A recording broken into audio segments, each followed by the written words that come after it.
Yasmine Gundogan's story and the answers to all those questions begin with a Facebook post from 2015. In the post, Gundogan is pictured with her family. Under the photo is a comment written by her mother, Michaela Gundogan, that, when translated from German to English, says, "My sweets," followed by 2 red heart emojis.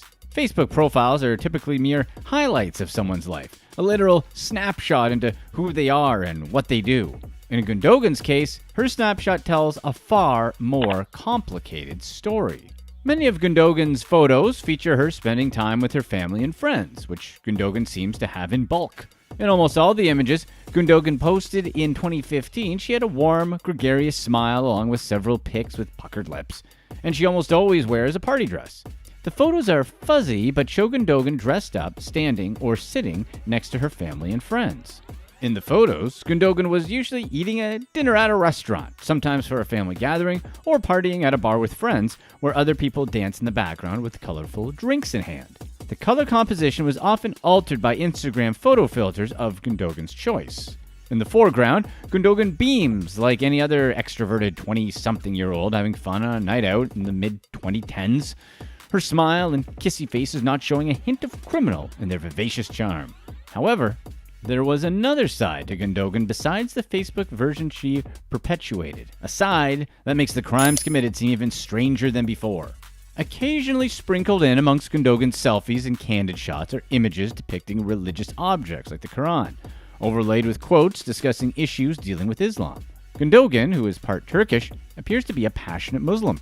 Her profile's cover photo features the torso of a woman wearing a sparkling lace dress holding the Quran, golden inlays weaved along its spine. The cover photo is from 2015, meaning Gundogan hasn't posted or altered her page in 6 years. She posted no photos, no comments, no links, no nothing. The years between 2015 and 2021 are a mystery. What changed in those years? How did a fun-loving, family-oriented, religiously inclined girl in her late 20s turn into an Ocean's 11-level heist thief? Fast forward to 2021, and Gundogan is working at Loomis as a currency packing assistant. Specifically, Gundogan packages banknotes into cash cassettes. They're locked containers used to secure cash inside ATMs so they can be transported via armored truck to various bank branches and installed into their cash machines. Only a select few had the kind of access Gundogan did. Thus, only a few had the same opportunity to swindle millions. While her crime may seem sensational, it's not the first time someone on the inside has concocted a plan to rob Loomis. Loomis has been transporting valuables since 1897.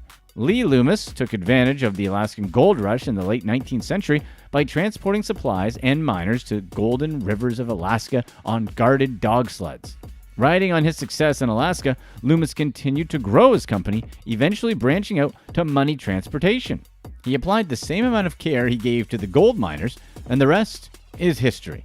But despite their reliable reputation, Loomis has been robbed 3 times from the inside, including Gundogan's heist. The first 2 heists occurred in 1997. When combined, the thieves would have stolen $36 million from Loomis if they had planned a little more thoroughly.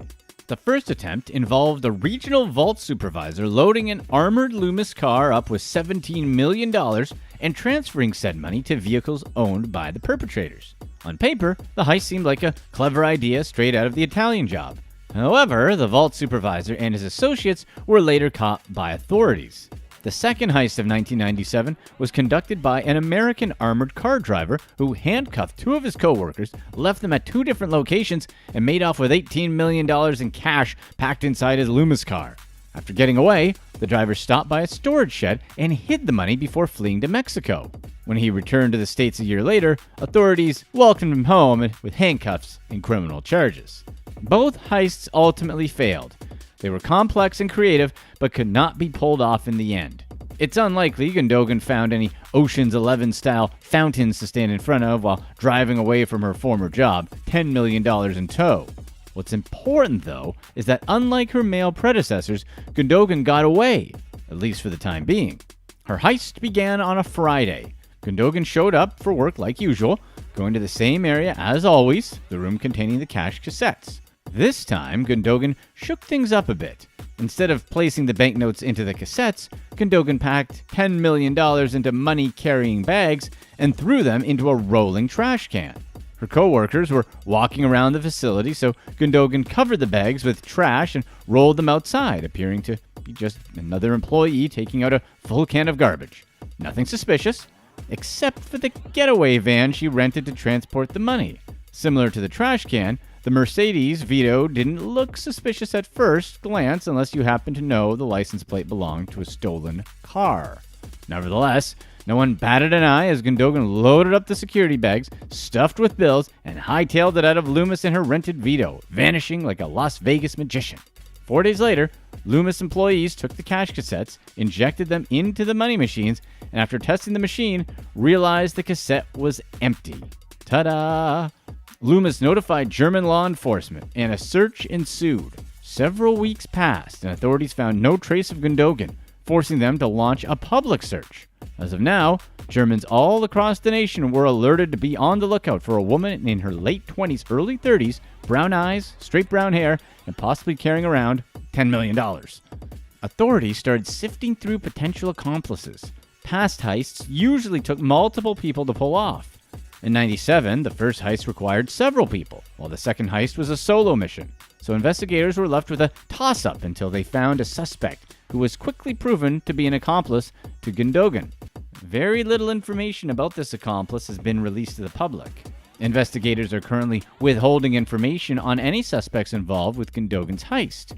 But naturally, there are plenty of rumors surrounding the identity of other accomplices, including Gundogan's father.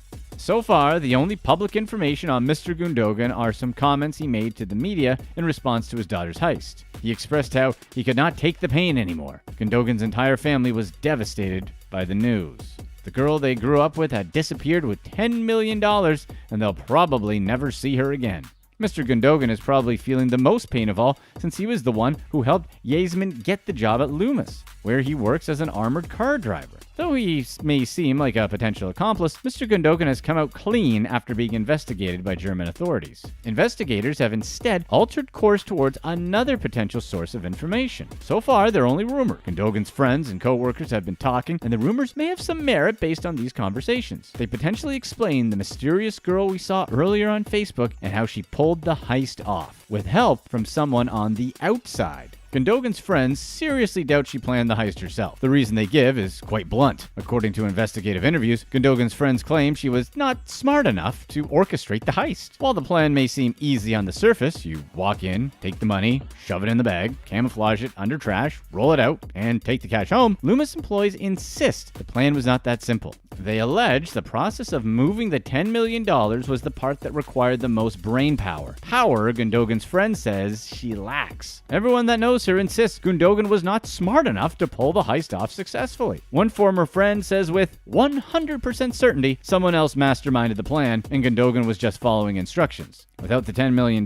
moving through several so-called locks to migrate into Gundogan's cash cassette, those instructions would not have been possible. Put another way, whoever planned the heist had to understand the complexities involved in moving money around Loomis's security system and understanding Gundogan's friends and co-workers say she doesn't possess. If this claim is valid, then who's the mastermind? The answer may lie in Gundogan's past. Years before she worked for Loomis, she could be found running a bar in a shady part of town known as the Train Station District. In what locals call Shiva bars, Gundogan intertwined herself with individuals known for being affiliated with organized crime. It's possible Gundogan befriended members of a crime organization and was later recruited to perform a heist for said organization. An employee who worked with Gundogan at the bar confirmed these allegations, sending the case down a rabbit hole filled with guns, people who don't talk to police, and a possible Bonnie and Clyde type love story. It sounds a bit crazy, but a source close to Gundogan said the former bartender might have developed a relationship with a German mobster and pulled the heist out of love. This rumor would explain how Gundogan changed from 2015 to 2021, the mystery years where she disappeared from Facebook. The rumors might also explain why leads have been so scarce since the summer of 2021.